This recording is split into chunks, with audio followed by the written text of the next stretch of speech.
Evet arkadaşlar, bugün şu görmüş olduğunuz deri tabanlı, ben suni deri kullandım ama kaliteli bir deri. Suni tabanlı, bakın 20 santim çapında suni tabanlı pirinç örgüden, örgü modelinden, bakın bunun ismi pirinç örgü. Örgüden normal torba çanta yapıyoruz.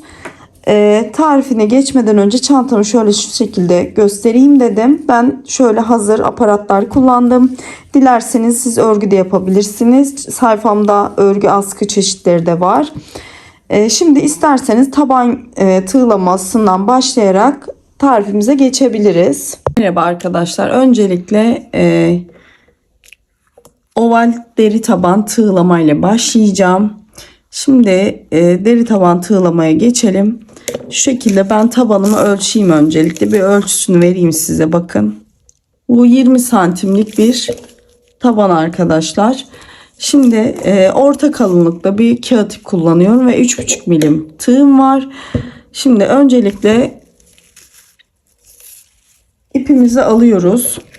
Tabanımızın düz olan yeri, yani alt kısmına bakacak olan yeri size doğru dönük olacak. Çünkü örneğimizi bu taraftan, düz taraftan doğru işleyeceğimiz için tersi iç tarafta kalacak. Şimdi ipimizi bu şekilde alıyoruz. Şöyle biraz arkadan biraz pay bırakıyoruz. Bunu işlerken yürüteceğiz.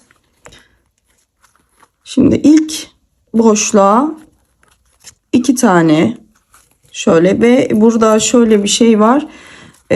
Elimizi çok sıkmadan yapıyoruz ki bu taban kasılmasın. Yukarı doğru işlerken, çünkü böyle bir kasma yapabilir. İkinci boşluğa geçiyoruz. Burada 3 adet sık iğne yapacağız. Yalnız şöyle bir şey var. Şu arkadaki ipi böyle altından doğru yürütmeye çalışın. Hem o da orada gizlenmiş olur. Şimdi şu şekilde ikinci boşluğa battık.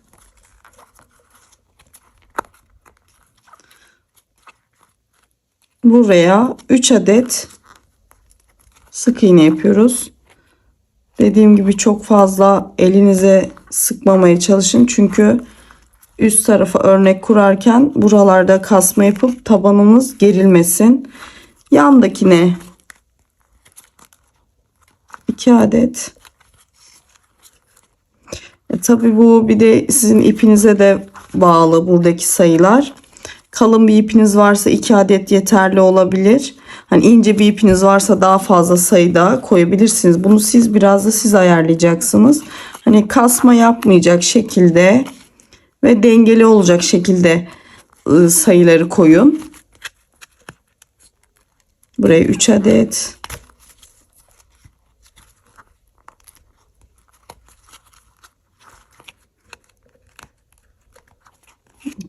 Şimdi yandakine 2 tane.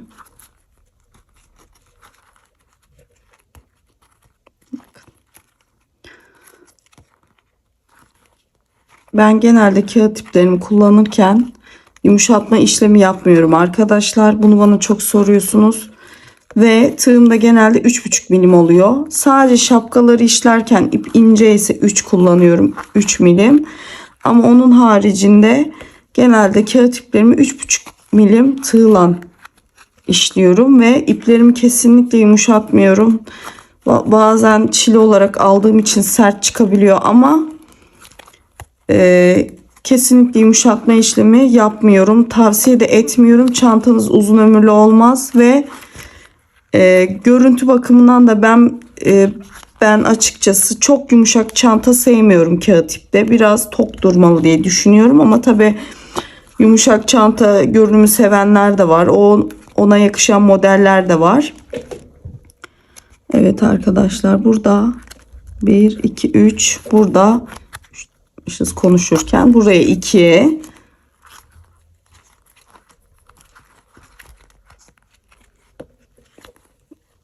diğer boşluğa 3,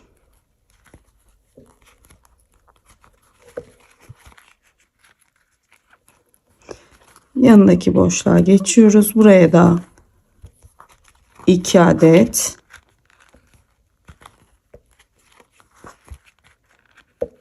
Şimdi arkadaşlar işlemimiz bu şekilde. 2 3 2 3 2 3 şeklinde devam edecek ve sıra sonuna kadar aynı işlemi yapacağız arkadaşlar.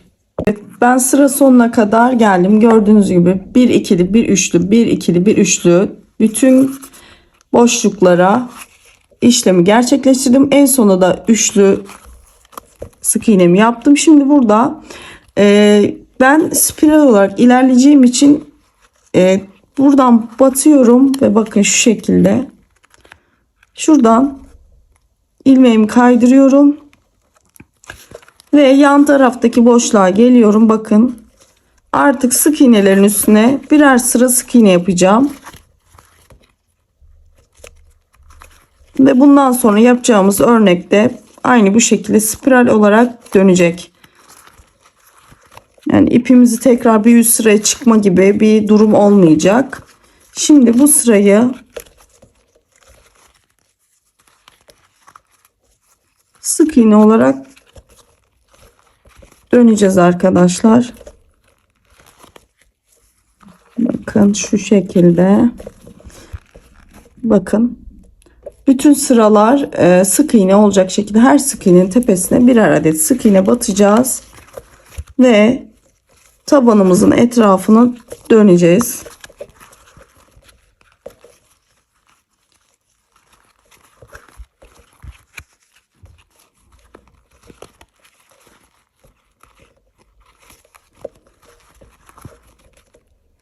Bakın.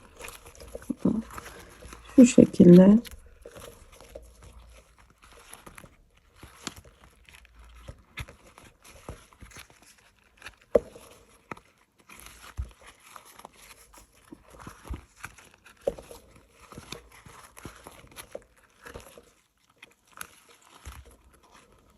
Bakın böyle bütün sık iğnelerimizin tepesine birer adet ve burayı da çok sıkmamaya gene dikkat edin. Hani ilk sıraya biraz dikkat edin arkadaşlar. Eliniz sıkıysa da kendi el ayarınızdan bir tık daha böyle bol yapmaya çalışın ki dediğim gibi tabanın dibi olduğu için kasma olmasın, tabanınız kasılmasın. Çünkü bu örgüyü yaptıkça böyle ters çevireceğiz. Yani bu dış tarafına bakacağı için şu şekilde çevireceğiz. Bunu çevirdiğimiz zaman yani burada böyle bir gerginlik oluşmasın. O yüzden şöyle ilk sırayı çok böyle kasmadan sık iğnelerimizi yapalım. Dediğim gibi alttaki sık iğneleri de elinizi biraz bol tutarak, eğer ki çok sıkıysanız eliniz, benim elimde gerçekten sıkıdır. Ben bol yapmakta da zorlanıyorum ama yapabildiğim kadar elimi bol bırakarak yaptım. Bu şekilde bütün sık iğnelerin tepesine sık iğne dönüp geliyoruz.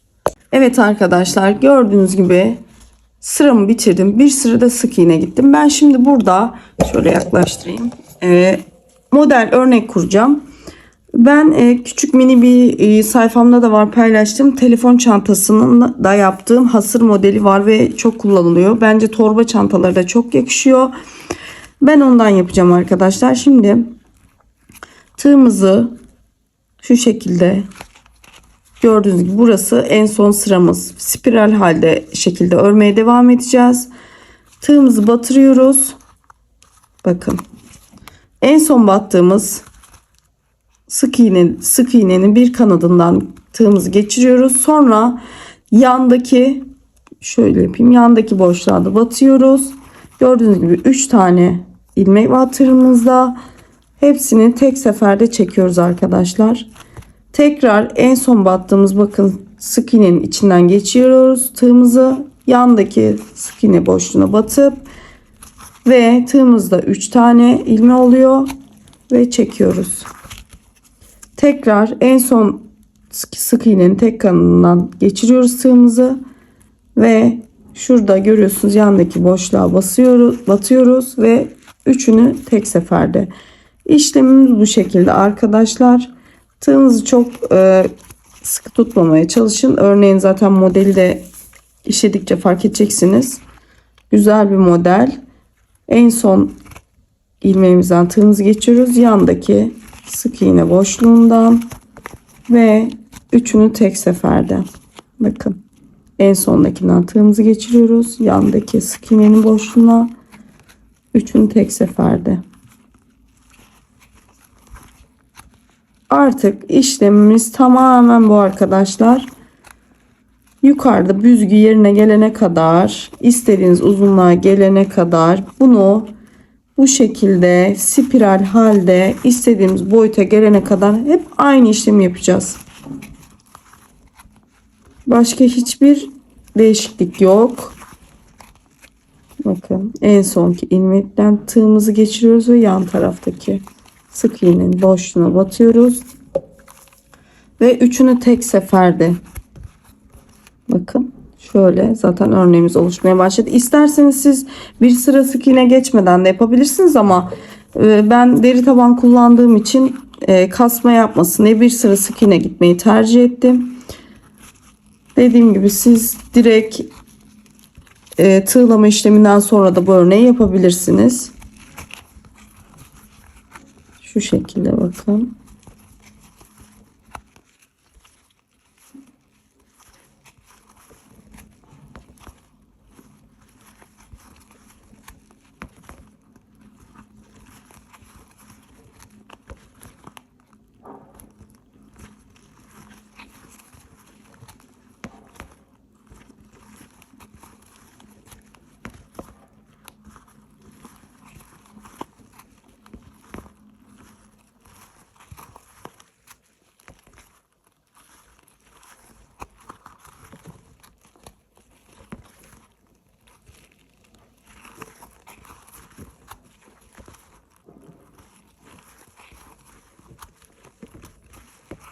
Bakın.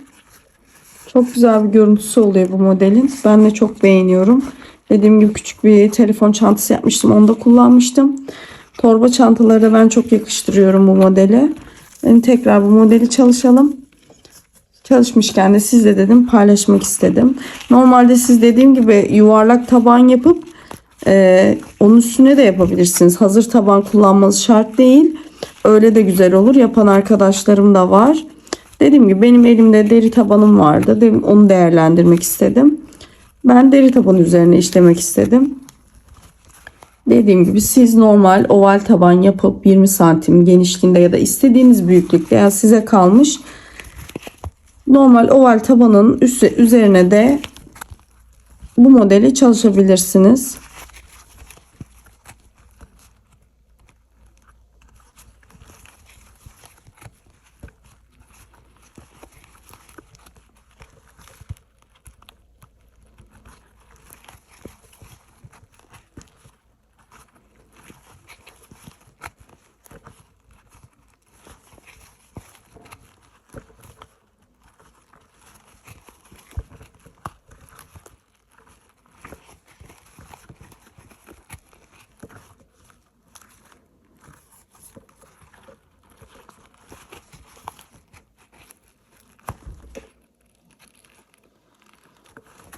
Evet arkadaşlar bu şekilde.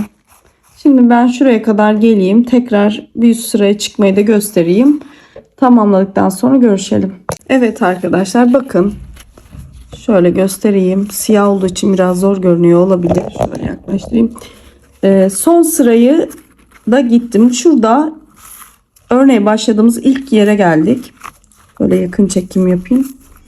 Burada da aynı şekilde bakın. Son sıra yaptıktan sonra şurada gördüğünüz gibi başlangıç noktamız var. Aynı şekilde bakın işlemimizi yapıyoruz. Hiçbir değişiklik yok ve kaldığımız yerden bakın zaten bu örneğin şurada zaten kendi boşlukları belirgin bakın. Şuraları görüyor musunuz? Bunlar zaten belirgin. Artık hep o boşluklara batacağız. Bakın şu şekilde. Bakın şöyle.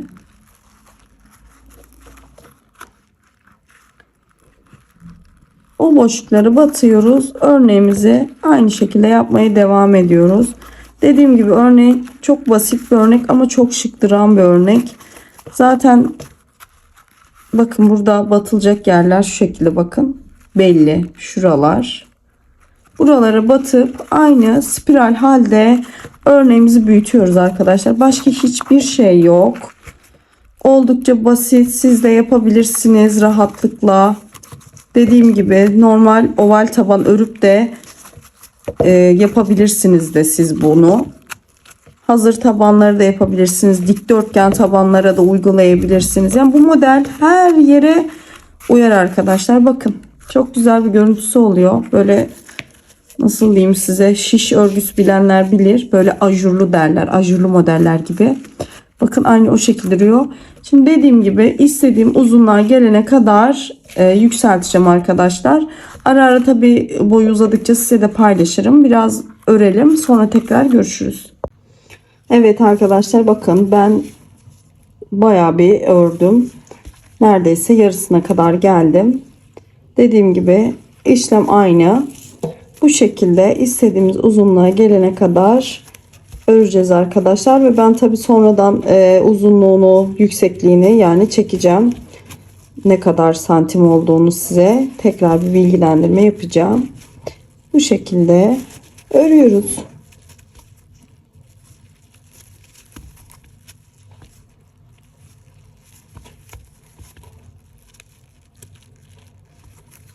Evet arkadaşlar, torba çantamızın yapımına devam ediyoruz. Dediğim gibi ben istediğim boya gelene kadar ölçtüm. Şu şekilde size de bir ölçü vereyim. Bu örneklerimizin bakın şurada yerimiz var. Hani üstte geçiş sıramızın olduğu yere kadar geldim. Buradan başlayarak 1, 2, 3, 4, 5, 6, 7, 8, 9, 10, 11, 12, 13, 14, 15, 16, 17, 18, 19, 20, 21, 22, 23. 23 adet pirinç model örneğimizi yaptık. 23 sıra bunu yaptıktan sonra şimdi ağzına, bu başlangıç noktamızın olduğu yere kadar geldik. Şimdi burada yapacağız. Sık iğne yapacağız. 2 sıra sık iğne yapacağız. Sonra bir sıra kafes çalışmamız var. 2 sıra sık iğne yapacağız ve ağzında kenar oyamızı yapıp çantamızı bitireceğiz arkadaşlar. Aynı dediğim gibi şu şekilde başlıyoruz. Bu sefer yana normal sık iğne olarak bakın şöyle devam ediyoruz. Şimdi hiçbir ip kesim işlemi yok. Kaldığımız yerden bakın şu şekilde sık iğnelerimizi yapmaya devam ediyoruz. 2 sıra sık iğne dönüyoruz.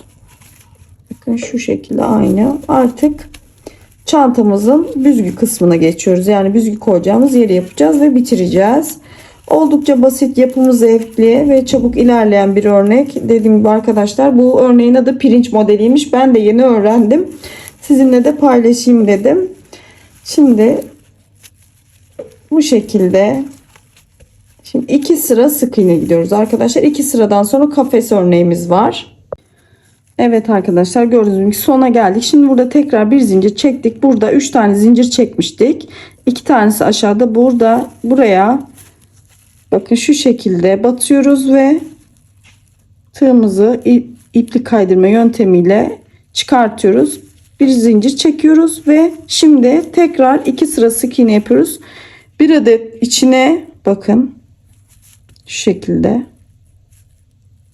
bir adet bu sık iğnelerin tamamının üzerine, bir adet içine, bir adet şu bakın trabzanların direkt üstüne batıyoruz.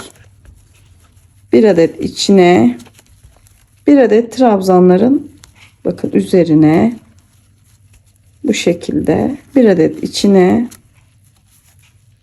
bir adet trabzanın üzerine gelecek şekilde buradaki sık iğnelerimizi tamamlıyoruz ve buradan spiral olarak devam eden 2 sırada bununla birlikte 2 sıra sık iğne dönüyoruz ve sonra kenar oyamız var. Evet arkadaşlar, bakın son sıramızda geldik. Şimdi burada kenar oyamızı yapacağız. Şimdi bu oyayı ben şapkalarımın kenarlarında, çantalarımın ağız kısımlarında, her yerde kullanabilirsiniz. Çok güzel bir oyadır. Bunu da şu şekilde başlıyoruz. Bakın öncelikle dediğim gibi sık iğnemizi yaptık. Burada son sık iğnemize karşı tarafa, şöyle yan tarafa geçiyorum ben. Bakın şurada bir ilmek kaydırma yapıyorum önce. Şu şekilde. Bakın. Şimdi bu örneğimiz ileri doğru değil, geri doğru, terse doğru oluyor. Yani işlediğiniz yön bu tarafa ama örnek bu tarafa doğru oluyor. Şimdi bu şekilde tığımızı ipimizi biraz uzattık. Tam bu geriden bakın şu şekilde gerideki ilmeğin içinden şöyle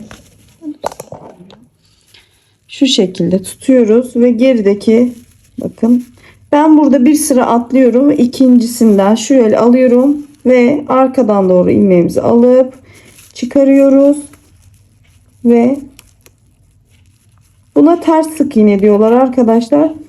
Dediğim gibi bakın ipimi biraz uzattım. Bir adet sık iğne atlıyorum. İkincisine siz aynı yere de batabilirsiniz ama ben bunda bir adet atlayarak yapmayı tercih ettim. Bir adet sık iğne atlıyorum. Diğerinin yanına bakın şu şekilde. Bakın. Şimdi tekrar bir adet sık iğne atlıyorum. Çok fazla elini sıkmadan. Bir adet sık iğne atlıyorum. Hafif uzatıyorum gördüğünüz gibi ilmeğimi. Şu şekilde. Bakın.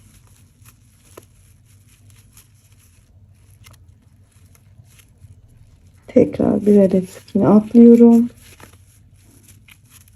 Uzatıyorum biraz ilmeğimi. Bir adet sık iğne atlıyorum. Tekrar aynı şekilde çok fazla elinizi sıkmadan bakın şöyle görünüyor. Oldukça güzel bir görüntüsü var.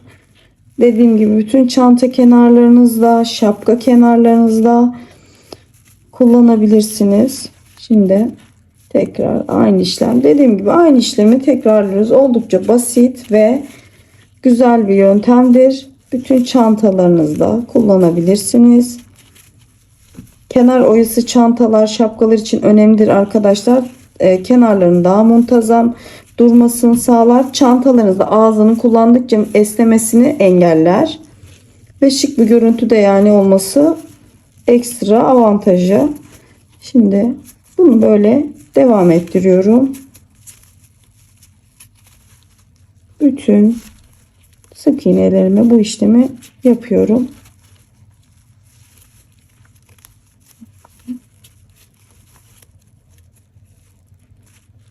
Şu şekilde.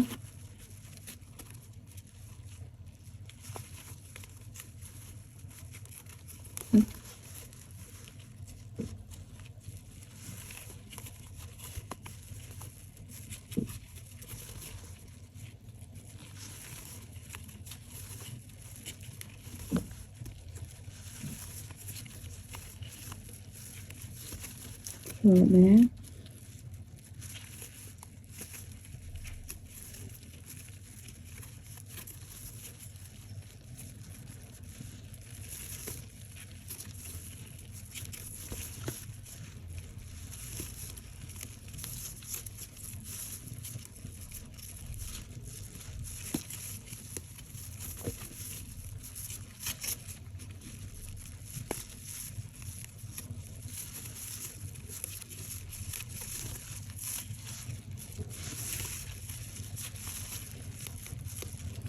Şimdi bunu bütün kenarları yapıyoruz ve bitimini tekrar göstereceğim. Evet bakın son sıraya geldi. Burada tığla değil de ben ipimi iğneye geçirip o şekilde monte edeceğim. Onu da şöyle yapayım. Şuradan keselim. Bakın şu şekilde bunu iğneyle şu şekilde yapacağım. İğneyle arkasından gizleyeceğim. Ve şöyle ipi yürütüp bu şekilde keseceğim. Evet iğnemi taktım ipliğimi ve şu şekilde bakın aynı tığla işler gibi bunu geliş yönüne doğru bakın şöyle geçirdim ve şu şekilde ipimi de gizliyorum ve artık ipimi yürüterek şöyle bakın keseceğim ve belirgin olmaması için işlediğiniz sık iğne yönüne doğru bunu yapın ki ipiniz görünmesin. Bakın şu şekilde.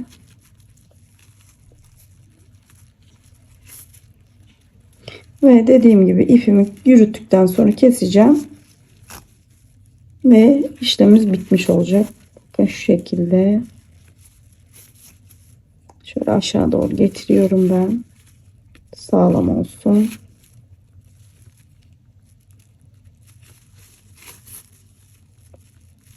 Aralarına kamufle ederek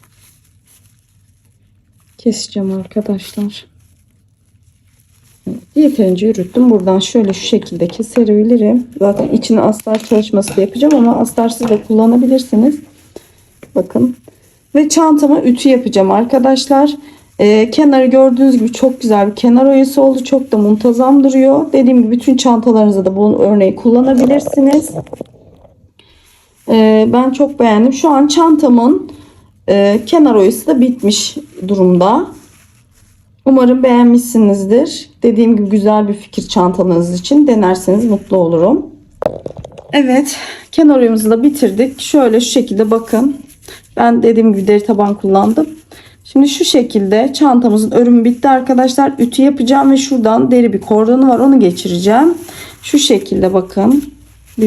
Büzgü haline alacak. Bakın şöyle. Bunu da size göstereceğim. Ondan sonra kenar askı aparatlarını takıp içine astar çalışıp bitmiş olacak. Dediğim gibi astarsız da kullanabilirsiniz. Ben sonradan astar dikeceğim. Şimdi ütüledikten sonra şu ortaya geçecek olan büzgü aparatını takacağım. Evet arkadaşlar, çantamı ütüledim. Şu şekilde bakın. Büzgü bağımız var. Şu kutucuklardan kendim ayarlayarak büzgü mesafesini taktım. Kendi logomu koydum. Ve yanlarına şöyle aparatlardan diktim arkadaşlar. Siz normal kanca da koyabilirsiniz. Benim elimde bunlar vardı. Ve normal hazır askı kullandım. Ben şöyle şu şekilde hani takılmak isteyen olursa diye bunları seçtim. Ama dediğim gibi siz isterseniz örgü de yapabilirsiniz askısını. Ben bu şekilde tercih ettim. Umarım beğenmişsinizdir. İçine astar çalışması da yapacağım ama ben şu an yapılmamış halini paylaştım. Umarım beğenmişsinizdir arkadaşlar. Yapacak olan arkadaşlar şimdiden kolay gelsin diyorum. Kanalıma abone olmak tamamen ücretsizdir. Ve emek veriyoruz. İnanın şeylere bakıyorum ben. İstatistiklerimiz görünüyor. Abone olmayan kullanıcılar daha çok izliyormuş beni. Sizden ricam lütfen abone olun.